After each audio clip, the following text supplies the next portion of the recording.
Hello, everyone, and welcome to Snap Take. This is Glazer of Snap Judgments, the official podcast of Marvel Snap Zone. And today we're here to answer the question of whether or not you should open for Wiccan, the new card releasing into Marvel Snap this week. Wiccan is a card with a never-before-seen trigger ability and a never-before-seen at this scale power, where he needs you to spend all your energy before you play him, and in return he's going to give you +2 power. That's totally new and going to be a really interesting card to examine and look into closely. So let's get started, but first we've got to talk about last week's card, Marvel Boy.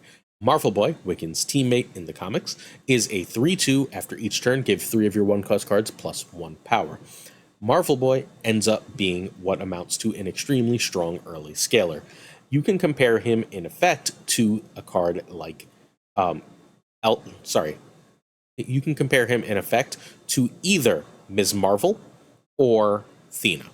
If you play Thena on 2, Thena is going to require you to play 2 cards every turn. 1 is very likely to be a card that you're playing specifically for that Thena trigger instead of playing something else. That said, Thena ends up representing around 410 in power, sometimes like 14. That's where Marvel Boy is, that's where Ms. Marvel is. Around 414 in power is what you should come to expect from cards like this.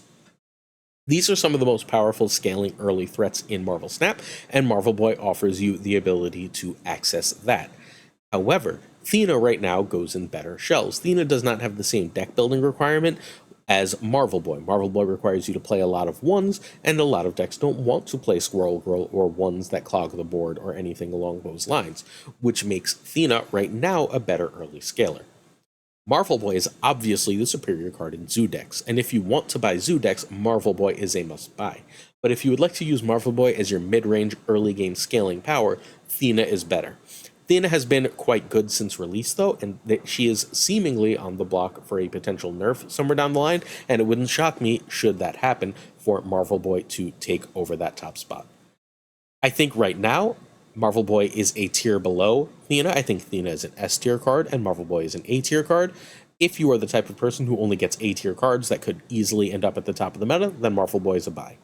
If you like Zoo or want to play a lot of low-cost decks, like the one we're going to look at next, then Marvel Boy is a must-buy card. But if neither of those appeal to you, if you play decks, for example, that run 6-cost cards, then or you're playing Arishem right now, or you like discard decks, etc., then Marvel Boy is an easy skip. Hopefully that makes sense to everybody. Let's look at a Marvel Boy deck, because we always like to give you at least one deck that isn't one of the cards and spotlights this week, so that you can figure out whether you what you want to do and have another option to play cards.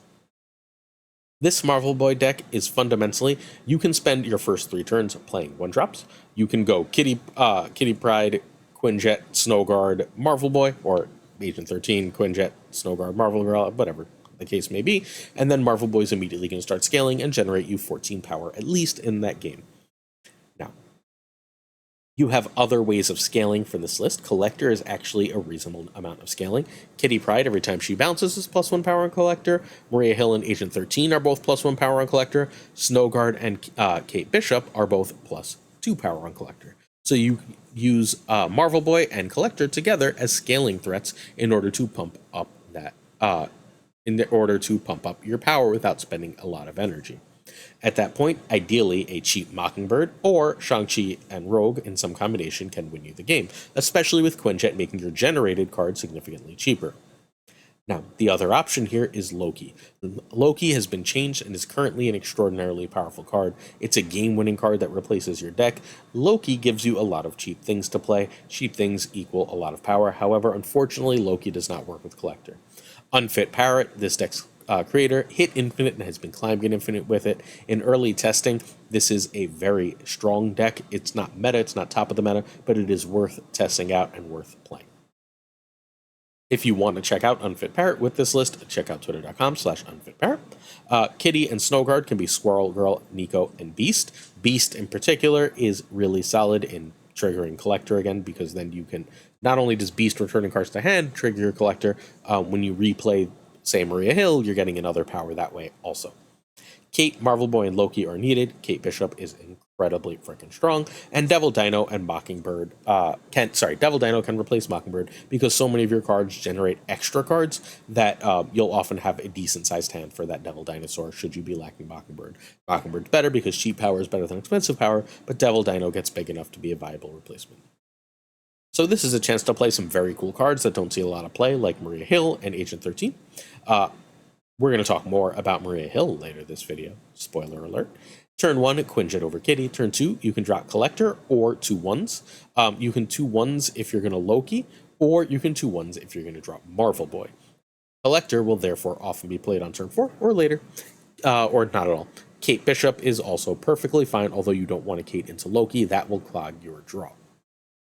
Next up, we have Marvel Boy, which is generally speaking a better play than Loki. Although if you went Quinjet into Collector, there's occasional times where Loki will just be better because you won't have any ones on the board to Marvel Boy. Turn 4 is the same basic concept as turn 3.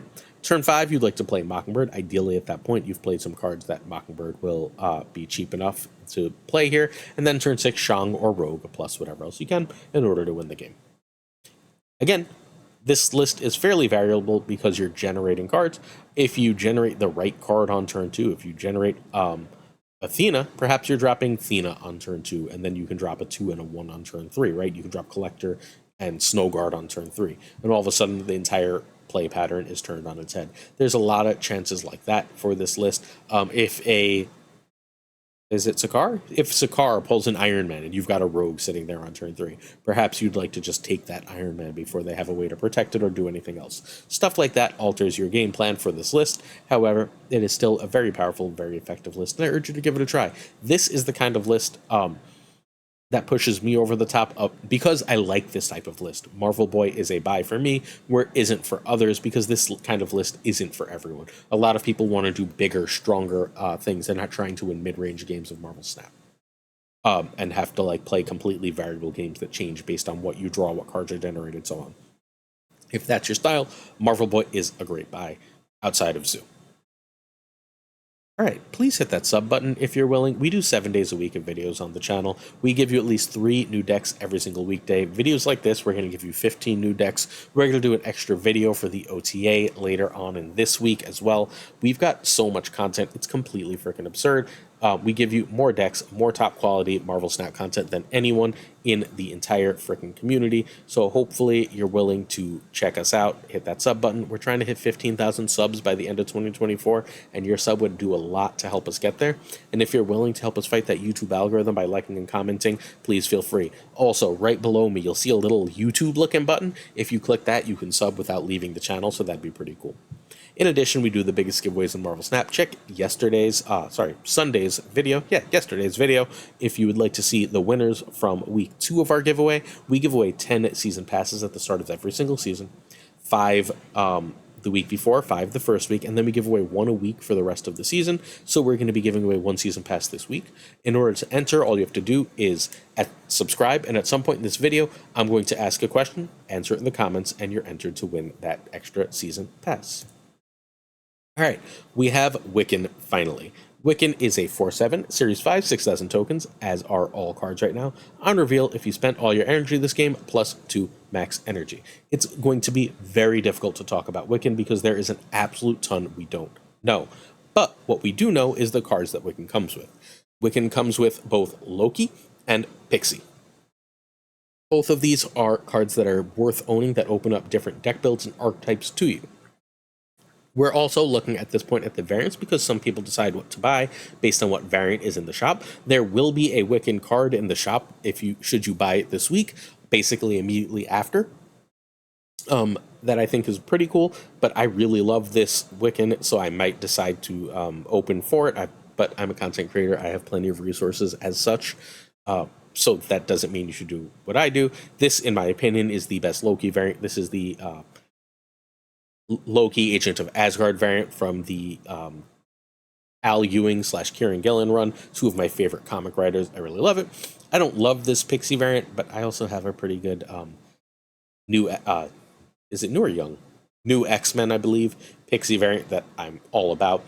So, but this is the best Loki variant, and Loki is still a must-have card. We will do a full review of each of these cards after we're done talking about Wiccan, just so you know.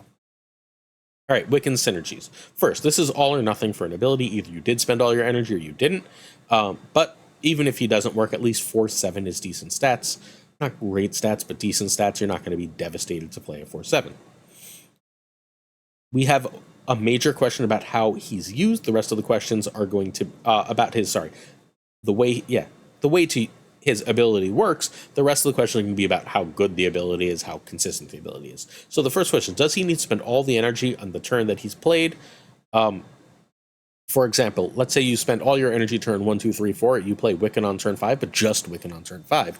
Does that trigger his ability? Or let's say you end up playing Zabu on turn 2. On turn 3, or Psylocke on turn 3, and then you play Wiccan on turn 4, thus having an extra energy. Does that affect whether Wiccan triggers? My assumption, my guess, is Wiccan's going to trigger either way. That's largely because they want the card to be good, and I think it's a much, much better card if that's the case, but there's no way to be sure as of right now. So the big question is, how consistent is this going to be? How consistently can we draw Wiccan on turn 4 and trigger its effect? Do we need Quicksilver or Domino or both? My working assumption is that some decks are going to want Quicksilver and very few are going to want Domino. The reason you're going to want Quicksilver is so you don't have to run a bunch of ones. Sometimes you can just run Quicksilver, be done with it, and then run like 3 2s. However, running Quicksilver or Domino makes you less likely to see Wiccan on turn 4, because one of your, to that point in the game by turn 4, 5 draws that game will be that Quicksilver or Domino, which means it cannot be Wiccan. That's not ideal. However, it might be a requirement. The other question we don't know is how good is +2 energy from the turn you play Wiccan on. My assumption is excellent. My assumption that it's really, really good, and my assumption for that is based on how good arishem is fundamentally. My thought is that 4-drop seems strong with +2 energy, because being able to play 2 4-drops on the last turn of the game is a very strong ability. We're thinking Shang-Chi, Enchantress, Ms. Marvel as the 4-drops I'm looking at in this instance. I think being able to Shang and Enchantress or Shang and Ms. Marvel is often going to be game-winning. Next question. Do we need to get this out on turn 3 to be good? Then we're running Psylocke Zabu. And then at that point, I'm looking into Sarah, right? Because now I'm playing Psylocke Zabu in order to get this out, and then I can Sarah on the next turn for an absolute crazy amount of power, which seems like it might be worth it. We're starting to get places, right? Decks are starting to come together. 2-card combos that end the game work really well here. On turn 6, you will have 8 energy, which means Ajax and Hazmat is only 7. You can still play a 1. And Darkhawk and Mystique, or Ajax and Mystique, can also just be dropped together. This pairs reasonably well as well with Hope Summers, so maybe we can see some Silver Surfer as well too here, where if you fill all your curve, you play Hope on 3, you play Wiccan on Hope on 4, you immediately go to, on turn 5, right? You will have 8 energy, and then you can go 8 into 9 energy to end the game. It's a lot of freaking energy. You might notice also, since we're talking about Surfer, 9 is divisible by 3. So that means you could play 3 3-drops to end the game, not needing Sarah. Is that worth it? Is that worth, because in Surfer you're definitely going to have to run Quicksilver. Is that worthwhile? Not sure yet, but it is a thing you can do. Let us look at some decks as we continue to make decisions. We begin, as always, with Docty, the king of new Marvel Snap card content. And if you're interested in Docty's content, I was on his channel just, I don't know when it's going up, yesterday / earlier today, we did a full tier list of every Series 4 and 5 card. Docty put Wiccan into this Tribunal list. This is basically the negative Tribunal list, except with Wiccan and Quicksilver in the list, and then Zabu replacing Ravonna. So Ravonna has extra value in this list that Wiccan doesn't, right? Sorry, that Zabu doesn't, because Ravonna will make Jubilee and Iron Man and Mystique cheaper, whereas Zabu just works on Jubilee and Wiccan. So that is a significant downside in changing this list in this way. There's also the problem of when you don't see Zabu or Psylocke. They're basically foregoing the Wiccan, but you still have the magic. I can take an extra turn and get my whole combo out. If you do get Wiccan, it should be silly easy to get your full combo out as long as you draw everything, and you should have more than enough energy to help you draw everything. I think this is a reasonably good place to start with Wiccan. This was one of the top decks in the meta, and it wouldn't shock me if it were still effective. Next up, we have another person who makes really great new Marvel Snap card content, Res Snapper. Res Snapper has this Wiccan list that's high evolutionary. Fundamentally, high evolutionary says, I want extra energy to trigger stuff. Great. If you have extra energy to trigger stuff, Wiccan makes a lot of sense in making sure you have that extra energy. The goal here is to get Wiccan out on either 3 or 4. You're perfectly fine either way. And if you end up missing, that at least you have something to do with all the extra energy you're doing. So the downside to Wiccan is mitigated here. I'm not sure how much I like this because Wiccan and High Evolutionary can both be dead draws. But there's a lot of power here. In particular, if you can get Wiccan out, particularly on 3. Or you can go Magic into Wiccan on 4. You can then Moon Girl pass double She-Hulk and Hulk, which seems like it's probably crazy power. This seems fun. I really, really like Red Snapper has the coolest idea. I told you we'd come back to Maria Hill. Maria Hill is a 1-drop that generates a 2-drop, so that's a curve that immediately says I've got a 1 and a 2 covered, so maybe Maria Hill is back in the meta in Wiccan decks. Next up, Ankh also does new card content. Ankh has an energy zoo list. I did not think of a zoo to do this, but this basically says, what if I could just drop all my cards immediately? You're trying to do the Wiccan on 3 thing and then be able to play everything. And if you can play everything, then hopefully you can grow big enough to win the damn game. Sunspot gets nice and big. Cairo protects everything. Cool list. I'd be just a little surprised if this ended up where we go, but we're looking for, because Wiccan is something we've never seen before in Marvel Snap, we've got to try everything because we don't know what he actually works in, what he actually breaks. Wiccan Power is one of the 2 Safety Blade builds we're going to look at. This is, I think, my favorite one. This is very likely to be a meta deck if this works at all. You've got Kitty, Korg, and Nico as 1-drops. Then you've got 3 2-drops, 3 3-drops, although you'd only really like to play 2. You can also play a 2 and a 1 plus with Hawkeye, and then you can Wiccan. And if you can Wiccan, you can just sort of go off. You can end the game doing the Iron Man Mystique thing, the Iron Man Darkhawk thing. You can end up going Rock Slide and Darkhawk, so on and so forth, for a just ton of power. This is where my head is at as far as what we're going to be doing with this card. I think the other lists are a little all-in, except for maybe the Tribunal, which is obviously its own thing. That's a combo deck. But this one just looks like it has a low enough curve that it can probably use all of its energy. Nico Minoru doesn't feel especially important here. That can sort of be anyone, maybe even Maria Hill, which will be a 1 that generates the 2 that you need for the list. And then if you have another one, a Korg or a Kitty, whatever, or you play Hawkeye, you can play that 2 and that 1 on turn 3 in order to Wiccan, which is then going to let you do all sorts of silly things later. Wiccan with Loki also makes a lot of sense. Again, I just really like this list. This is one of the first I'm going to start with. The actual first I'm going to start with is in tomorrow's video. What we do in these videos is we, generally speaking, highlight other people's first brews. The other version, unlike the previous version, this is a crazy all-in combo. This is just trying to go Wong Panther Zola. But you can go Wong, Panther Zola with Wiccan here, and do just all sorts of silly stuff. So you've got the Zabu and Psylocke.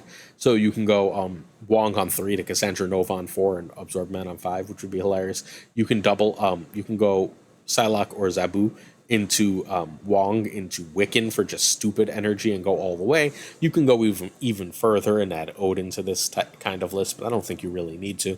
This seems silly strong. Counterable as heck, but like when this works, very few things are going to be able to compete on a power axis with it. So this is a thing to definitely test, because if this is consistent, it's going to be amazing.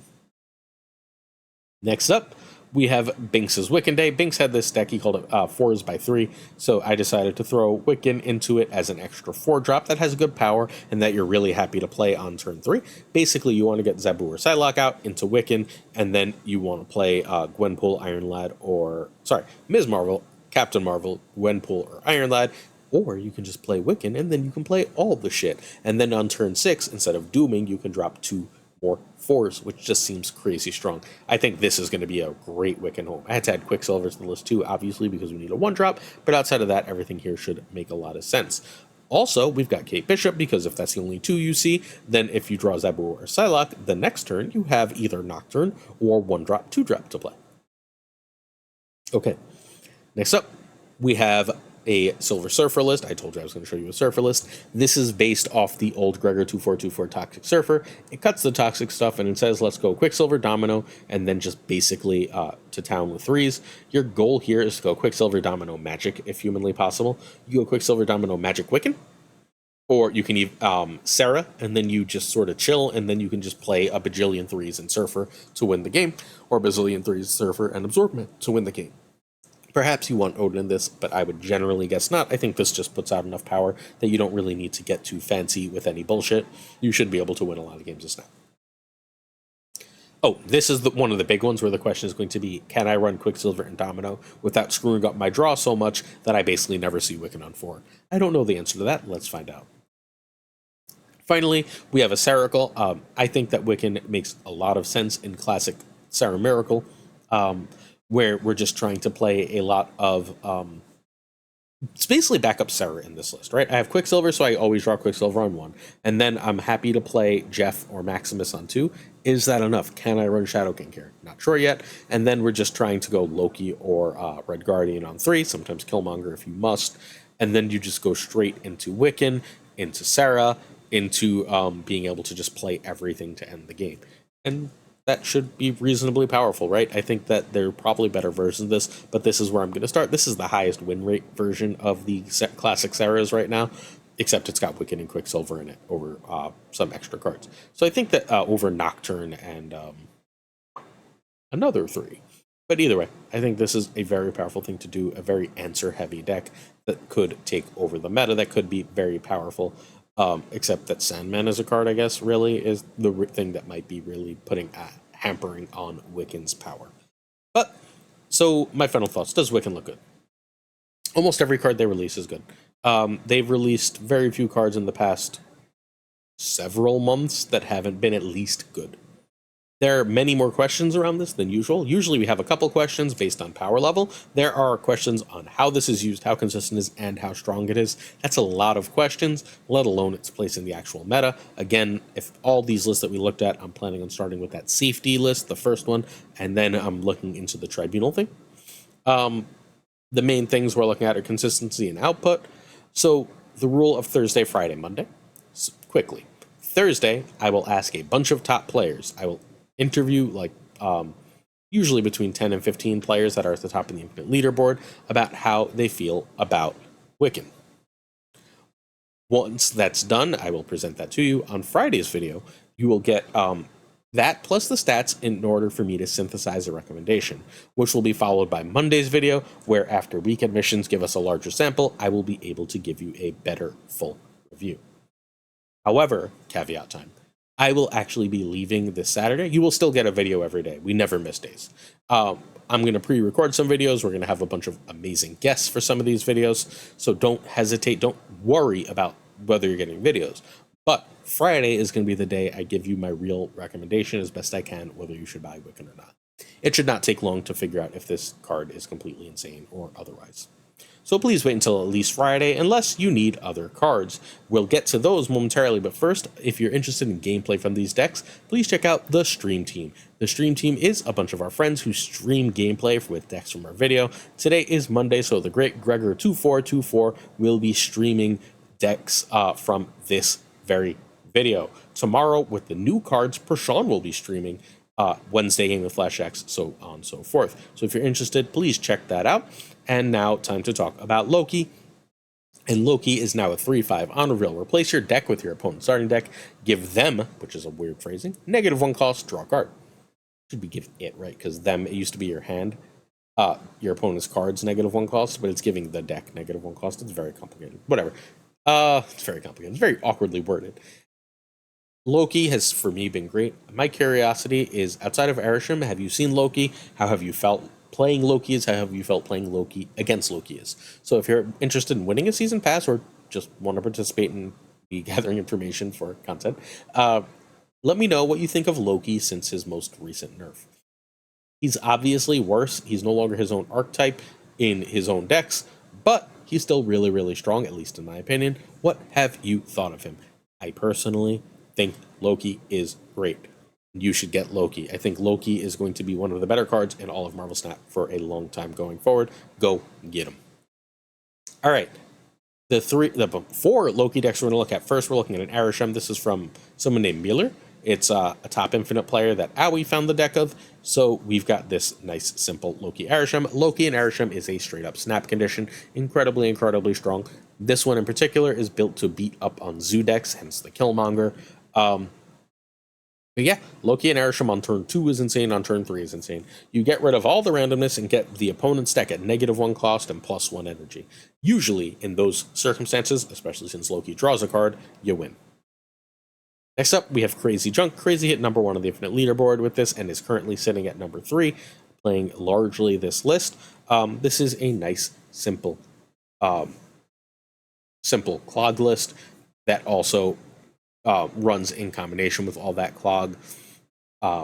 Some Loki, I get your card stuff, some extra power from Sage. So in order to clog, we've got Titania, we've got Green Goblin, we've got White Widow, we've got Hawkeye's Acid Arrow. So, and we've got Dr. Octopus. So you should be able to clog one lane. If you can clog one lane, hopefully Sage can win a lane. If you've clogged them with Titania, you can either get Titania back on the last turn, or you can Killmonger it off, denying them that power and winning you the game. That's really good, obviously, with Shadow King, if it can be pulled off. Loki says, I've got a really powerful deck, and I've got all these tech cards and cloud cards to win with. This deck is very cool and very powerful. If you're interested in a full guide for it, I'm giving one in tomorrow's video. Next up, we have Derek's Loki. Derek also hit number 1 with this, and then I think Barzy hit number 1 with a slightly altered version of this. Another extremely, extremely strong list. This is a throw prio list like you wouldn't believe, but what you fundamentally want to do here is get out Marvel Boy, then Loki, let your scalers carry you, and then beat them with their cards, but cheaper. Mockingbird gets crazy cheap, and then if you need to answer a specific thing, you've got Shadow King, Shang, and Enchantress to do so. No real clog, but this is just a simple tempo mid-range. If you want a full deck guide for this, check Friday's video. This was in Thursday's video. This is Nithiel's Junk Kate. This one is crazy strong. We're going to look at maybe a version of this. I've actually got to double check. Gnome posted something that I think might be basically just this list, but this is Nithiel's Junk Kate, which is an extremely powerful list that clogs the opponent's board. When their board is full and you can werewolf all over your board, you tend to win. Loki is silly strong with this list. Just crazy powerful. Getting cheaper stuff so that you can bounce stuff around is great. You play werewolf, then you Loki, and you usually win. Nova is Arishem tech largely, but if you don't have one of the other 3s, you're perfectly fine to play it. Very cool, very low to the ground. Again, covered in detail in Thursday's video. Loki is used in a lot of lists like this. If you like any of these kinds of lists, go get Loki immediately. He's fundamentally phenomenal right now. All right, Pixie is a 2/1 Series 5, 6,000 tokens. On reveal, shuffle the base cost of all cards in your deck that started there. Pixie is a wildly inconsistent card. It's occasionally in the meta. When it's in the meta, it's usually with Mobius. If you have Mobius, Pixie goes up the I should get her valve.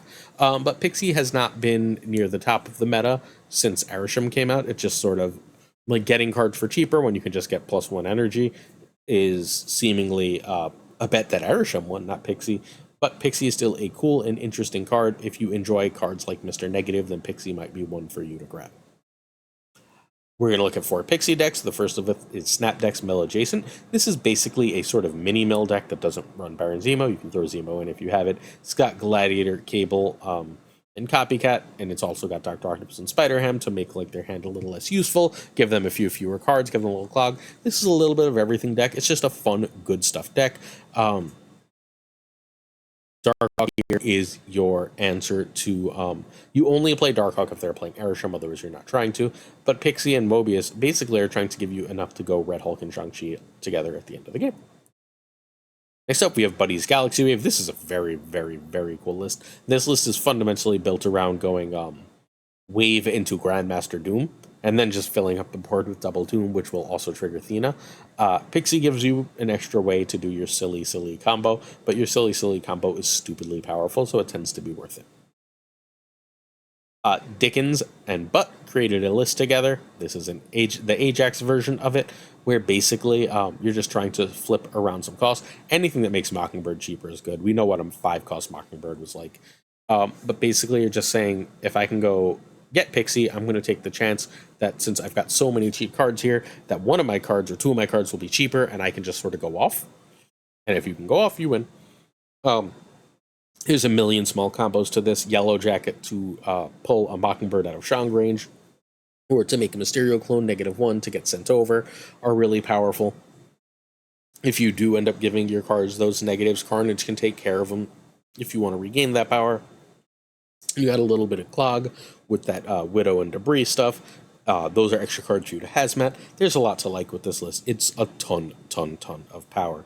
Also, Debris, the Demon, and Mysterio all make your Mockingbird cheaper. So again, very strong, very cool list. Finally, we've got Luftgo's Jane Draw. You can run this version with or without Lockjaw. The reason I'm not heavily recommending Pixie is this list used to be the Jane Draw list without Lockjaw, but the change to Lockjaw means that you no longer necessarily need the Pixie in the list. There's plenty of good versions of this that just forego the entire Pixie Mobius package, but it is still a thing you can do. You can go Pixie Mobius and then just sort of skip Lockjaw and win the damn game. You can go Lockjaw and then skip the Pixie Mobius and win the damn game. Doesn't really matter how you choose to do it. Either which way works completely fine. There's a lot of power in this list. Pixie is, again, a high variance, extremely strong card. Alright, so should you open this week? I think if you need Loki, you should open, especially if you already own Arishem. And like some silly percentage of the game open for Arishem. So if you have Arishem and don't have Loki, just go get Loki. It's the best card in that deck. Pixie is a fine card, especially if you like stuff like Mr. Negative. If you like a lot of the variance-based cards in Marvel Snap, Pixie is going to be great for you. A lot of really good players love Pixie. Button and Dickens are phenomenal players. A lot of really great players don't like Pixie at all. Pixie is a very good card, but it is not for everyone. You need to know yourself and your playstyle. Wiccan is one of the ultimate wait-and-see cards. No one on Earth, outside of Second Dinner, I guess, knows how good Wiccan's going to be. I don't think it's possible to know how good Wiccan's going to be right now. There are just too many variables. Which means Wiccan is the ultimate wait until Friday card unless you're already opening for Loki, because you should still open for Loki and you happen to get Wiccan along the way. Please make sure to check Thursday and Friday's videos at least before you open specifically for Wiccan to get the best information possible before you do so. All good? Good. Questions of the day and then we're done. So my Guiding Moonlight asks about priority. So tips for throwing priority. All right, so you need to know what cards your opponents are playing first. First, how much power do they put down, right? If they're running a Nocturne, they're unlikely to move Nocturne until the end of the game. That means they have a 5 power in that lane, right? Are they running a Captain Marvel or a Gwenpool? And when they play those, so you want to play in those lanes, but play slightly less power. Your goal is to still win those lanes, right? But you're trying to play slightly less power with a way of overcoming them. The other reason you really want to throw priority is you need to know what sort of tech cards are normal in that deck. The tech cards we really care about are Shang-Chi and Shadow King for most of the meta.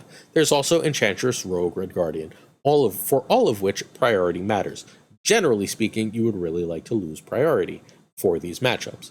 Almost always, you would like to end up doing something like Shanging after they've had time to play their cards. However, there are things that make you want priority in these cases. For example, Shuri's Lab.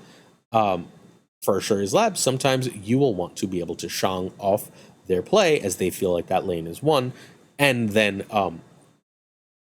try and win another lane. Generally speaking, you're fine doing that second, but maybe they have an Armor, maybe they have a Cosmo, maybe they have a Kyera, for example. If you're not worried about those cards, you would rather throw priority. Now, generally speaking, again, the way you try and throw priority and the power of moving cards, the power of Jeff, the power of Nocturne that's not always seen, is that you can use them to either gain or throw priority when you want and then move them to a different lane to figure out what you want. Unless you're running Goliath, you generally, again, would rather not have priority. Although, if you're running Werewolf by Night, now sometimes you do want priority. I know that's complicated, I'm very sorry. If you think they have Shang-Chi or Shadow King, that's going to change your priority requirements because you don't want them to Shang your Werewolf or Shadow King your Werewolf before you can move it. You want them to have to guess where that card is going to end up in order for them to beat you. These are exceptions, though, not the rule. Again, generally speaking, losing priority is better. What decks always want to throw it, and how do you know? Unless there's a specific reason you want to win priority, you would like to throw priority. Unless there's a specific card like Goliath or like Werewolf in the aforementioned circumstance, you would generally rather throw priority. Although, if you're playing something that goes under tech cards, think the current mini move decks, those all go under tech cards, right? So think if you're playing something that goes under tech cards, you care a lot less. Little mosquito. Is there a pivot point? Is there a point where you want to pivot in the game? No. I mean, generally by like turn 4 or 5, right? You want to make sure you're losing priority if it's important to your deck, and if you're running Shang-Chi, it's reasonably important to your deck. But no, I don't especially think so. Some decks it's much harder to throw a priority with. If you're playing a zoo deck, you're probably not throwing priority. If you're playing a destroy, you can often manage to throw a priority by saving a big destroy to turn 5. And then you end up basically with some low power lanes that are easy to lose priority with, and one big power lane where you have your, generally speaking, giant venom. And everything else is either destroyed or in your hand because it bounced back, Deadpool. In those circumstances, sorry, there's a tiny little either mosquito or fly zooming around. But yeah, we get the idea. That's my general priority advice. Also, if you go onto my page, you can find Marvel Snap pro tips, where in, I don't know, 20 videos, I got pro tips from all sorts of top Marvel Snap players, from Lambie to Brother to everyone. And I presented like 20 of them in just 2 distinct videos. And then there's a bunch other that are segments in videos. Watch that to get a good feel for this too. Tim Hungry wants to counter destroy. Add Cosmo and Armor, you just win. Like, countering destroy is not terribly difficult. Cosmo and Armor do a great job. Shadow King does a great job. Shang does a great job. If you can figure out how to fit those cards in some combo into your deck, you obviously don't want Shang with Cosmo and Armor, then you should have a positive win rate into Destroy. If you can spend your turn 5 getting rid of their Venom, for example, they're a lot less threatening. If you can get rid of their Deadpool, it's hilarious. Cassandra Nova, by the way, if they draw Deadpool on turn 4, will be a 0-power Deadpool, which is often which double 0 is still 0. There's stuff like that to do that ends up making Destroy a very, very manageable matchup. And Pi asks if Nocturne is the best card in Snap right now. Yep, I think so. Nocturne cost me 24 cubes right before I recorded. 24, is that the number of... No. 16 cubes right before I started recording. Just my opponent moved Nocturne to lanes that I would have otherwise won, and they turned into locations that beat me. That happens both ways, obviously, but that it has the ability to win those unwinnable games is really, really powerful. But also the movable power thing, particularly for Disruption, is incredibly strong. The ability to get rid of locations that really benefit your opponent is incredibly, incredibly strong. There's a lot to like and a lot to do. For Nocturne, a lot of ways that it can win and lose games. Sometimes Nocturne is going to lose the person playing Nocturne in the game, but generally speaking, the win rate and cube rate of this card, especially given its how common it is, make it, in my opinion, the best and most versatile current card in Marvel Snap. Yes, even slightly better than Jeff right now. That's it for today. If you're interested in checking out our Patreon, please check out patreon.com/snapjudgments. 1 tier comes with on-air thanks. I'd like to say thank you to Abigail Giesland, Mandatory Burnout, Cables, Matt H., Irregardless, David G. Wingfield, Direwolf, LAB, FaThorNewman, Good Dog Gamer, Disvult, Inc., I Am Frostman, Jane Evereeds, Corwin, Primed Ryan, Kertix Lee, Koiray, Pyrofroze, The Goat Seeker, Denman Falcon, Quid Pro Joe, Doc D, the king of new Marvel Snap card content, Fat Nick, Ginger Prime, Ratko, Philip Rakovich, Haplo, Kenny Loggins of the Danger Zone, Rob Silverman, The Bizza, X-Force V and Skippy G, winner of Snap Judgments League Season 1, Tommy Nyquist, The King of Bros, Black Dahlia, The Great Kazoo, Jessica Gamble, Ryan Wood, Kev C. Hoda, Luna Chris, Quantum Quinn, John Q, Clam, 8th Sage, Models, Mod Supreme, Darth Tater, Rema Satala, Brian Kaufman, Tristan H. Martin, Jason B., J.D. McDonaldinho, The Fuzzy Dunlop, Spectrumix, Woo, Matt H., there's 2, TJ Mickey Hutchings, No Flex, Ocularis, Craig Sterry, Seamus, Jonesy, 2 Ties, my alliance leader for 1 more week, the great Lauren Whatevs, the Pirate King Tuccrr, the Homie Min, and of course, Gunny T, where the T stands for see you tomorrow with a whole ton of new decks. I've got multiple top 10 decks for you tomorrow, including some we've never talked about before and one Mr. Negative list you won't believe. But first, I've got what the top 5 players in the Infinite Leaderboard, top 6 actually, played last season, and a bunch of predictions on what I think is going to be the best for this season. Make sure you don't miss it in the video right below me. Click it, and I'll see you tomorrow for more Snap Take. Peace.